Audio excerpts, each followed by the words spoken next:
The illusion is a huge success, and in his bloody-mindedness, Oliver knows it. He feels it fully. It's like a drug to him, and he cannot get enough of the heat and the charge. This pressing need to perfect, this hunger which it seems he can never sate. A tragic love story set in changing times. That's what it says on the front of her book, set at the start of the 20th century. I'm joined today in the studio by the Irish writer and award-winning actress, Michèle Forbes. She's here to talk about her second novel, Edith and Oliver, that's being translated into French by Le Table Ronde. Welcome to the show. Thank you for having me, Eve. It's a pleasure to have you. Now, this is a story about marriage, amongst other things. What makes a good marriage, Michèle Forbes? If I knew that, Eve, I would have written a bestseller. It's rich and complex arena, really, marriage. I don't know if I have the secret, but I think listening to each other is a very good way to start and continue. So, and I'm lucky, I've been married 35 years now. So we get on very well together. We have our moments, of course, but we work them through. So I think it's listening and talking and having fun, really. OK, well, we went actually out onto the streets to ask people how the challenges facing couples at the start of the 20th century, like in your book, compared to the challenges facing couples now.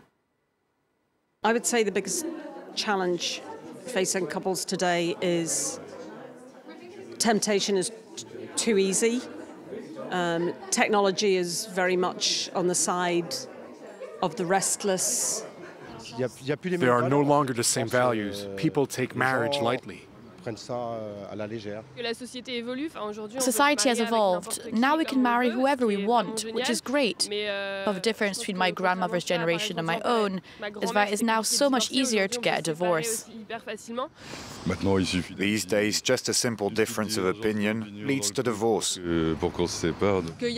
There's more choice, so people choose what's easiest, that being to separate, rather than fighting to work through problems. So, how were things different in Edith and Oliver's time in the early 19th century? Well, I think where I opened the book in 1906, the couple, Oliver and Edith, they're very attracted to each other through their common love of theatre. And I think, in a way, that kind of common love for them really brings them close together. But Edith, I depict as one of the few female pianists at that time in the music hall. And there were a few, not many, but there were a few. And for women, this allowed a great degree of economic independence at a time where women couldn't vote, where they had to ask a male guarantor if they wanted to borrow money. So it gave women great economic independence. But for Edith, she, once the children are born, she embraces motherhood. So you can see the amount of challenges still then and still today. There's a deep connection, I think, between then and now.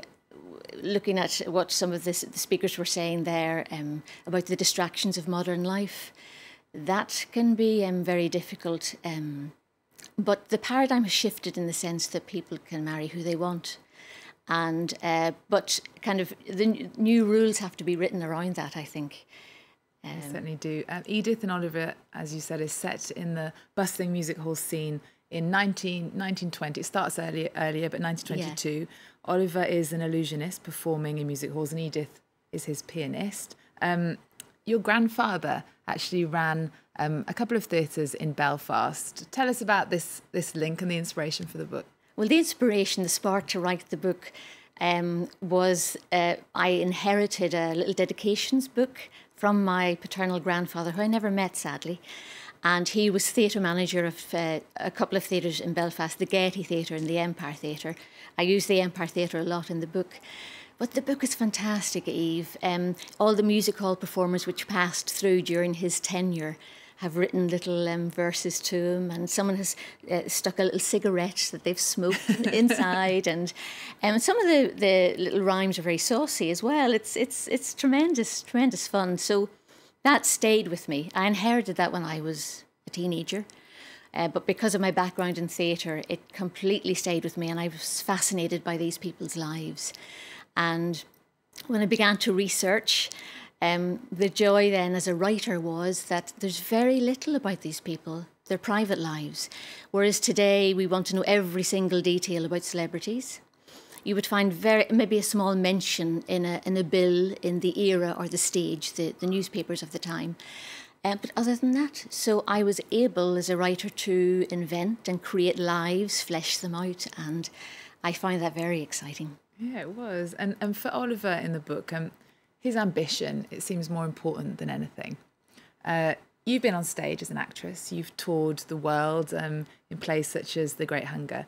Do you see how this buzz, this ambition can take over everything? It's extremely demanding. It's because it's live performance and because it's show after show. Yes, I could identify with Oliver's need, this driving energy, and how difficult that, how that can impinge in negative ways within a family situation, and how difficult it is to keep going. But Oliver has this restless energy, this relentless pursuit of his dream. In my mind, Thomas Hardy's Jude the Obscure is a similar character, and he talks about the dream of being a scholar in Christminster, and it's the centre of his universe, and nothing will alter it. That's what he says. And to me, that's for Oliver, it's the same thing. Nothing is going to alter his course. He wants to be the best illusionist the world has ever seen. Your husband, Owen Roe, is an actor as well. Yes. And you were an actor. So it's the same business. Do you think men and women deal with ambition and careers differently? I think they have to in many ways. I would say that, and it's a well-known fact, but I would say that it's still the case that there are a lot more parts for men than there are for women. And also women of a certain age tend to, for some reason, suddenly have no stories. It's like middle-aged women are no longer interesting. It's changing a bit, but I think that you kind of rely on a different sense of yourself and self-worth to carry through times where there is not a lot of work.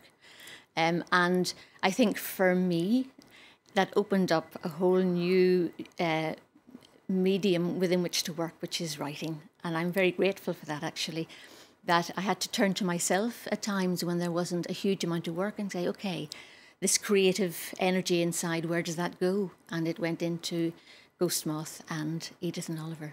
Well, Ghost Moth was your first novel. It was highly praised when it came out in 2014. It was a love letter to Belfast, and which is where you're from, dealing with the time of the Troubles. But when you first wrote it, it was rejected apparently by something like 40... Yeah, at about 48, I think, at the last count. Yeah. So nearly 50 publishing houses rejected it. Yes, yes. But you carried on. Tell us about this resilience. What's the alternative? Do you know what is the alternative? I looked to my father, who was a fireman, and that features heavily in Ghost Moth. George is a firefighter. He also wrote for TV. He also wrote comedy for TV, and he just had a wonderful sense about he would be rejected, write the next script, send it out. So it was in my blood, I think, Eve. This sense of you've got to keep going. And now there's no stopping you. Well, hopefully. You're also known for your award-winning performance in Omar, the film, and the George Best biopic. But you actually get fan letters, I've read, from all over the world for your work on Star Trek, even though you've actually never appeared in the sci-fi series. Tell us about this. This is the lovely thing. I often get letters, and I open them with great excitement. And I read the first bit where it says, "Dear Michelle, I love your work, especially in Star Trek." But there's a wonderful American actress called Michèle Forbes, and she appears in Star Trek and many other wonderful things. And occasionally I've had maybe a little check, which I obviously send back. But she's a wonderful woman, and a wonderful actress, so I have no problem with that. And just quickly, because we're running out of time, but tell us about your third novel that you're finishing. I've been finishing, a little bit more work to do on it, but this time round, Eve, I'm working in a contemporary setting, and it's set in Dublin, and it's about Frances Deary, a middle-aged woman, but there's a real feistiness there somewhere. She's she's what we call a hoarder. She accumulates stuff, which I think rings very... I had an aunt in Dublin who was a hoarder. Well, you see, the more people I speak to, the more people kind of own up to saying, actually, yeah, I collect a lot of stuff. And so it's actually resonating already in my conversations with people. And but Frances Deary, the protagonist, she will find her voice. Okay, well, we always finish with our guest's cultural pick of the moment. Michèle, what have you chosen for us? I've chosen The Favourite, the movie directed by Yorgos Lanthimos and written by Deborah Davis and Tony McNamara. And I just thought this was fabulous on many levels. I'm very happy that one of the production companies is Irish, Element Pictures, and also the cinematographer, Robbie Ryan, is Irish, and his work is just incredible. And you see that, how he works with the natural light, but it feels, with those big long shots, strangely oppressive, and you feel ensnared in their world. But it's set in 18th century, the time of Queen Anne, and that power struggle between her, Lady Sarah Churchill, who's her right-hand woman, and Lady Sarah's cousin Abigail. So Abigail and Sarah are vying for the position of the favourite, and Olivia Colman's performance is completely astonishing. I love her work. I've been following her work for years. And she has this wonderful quality of being subversive as well. It's very funny. And it's a great talent to have that. It brings a great humanity to the part. But I would recommend everyone to go to see it. It's just wonderful on so many levels. Okay. Michèle Forbes, thank you so much for joining us here on France 24. Thank you very much, Eve. It's been a pleasure to have you. And just for you guys at home, Edith and Oliver has just been translated into French. We're going to leave you now with The Favourite, nominated for 10 Oscars. The ceremony takes place this Sunday on February the 24th. Remember our website. We're also on Twitter, Facebook and Instagram. There's more news coming up on France 24 after this. Favour is a breeze that shifts direction all the time. Then, in an instant, you're back sleeping with a bunch of scabrous whores. As it turns out, I'm capable of much unpleasantness. Did you just look at me? Look at me!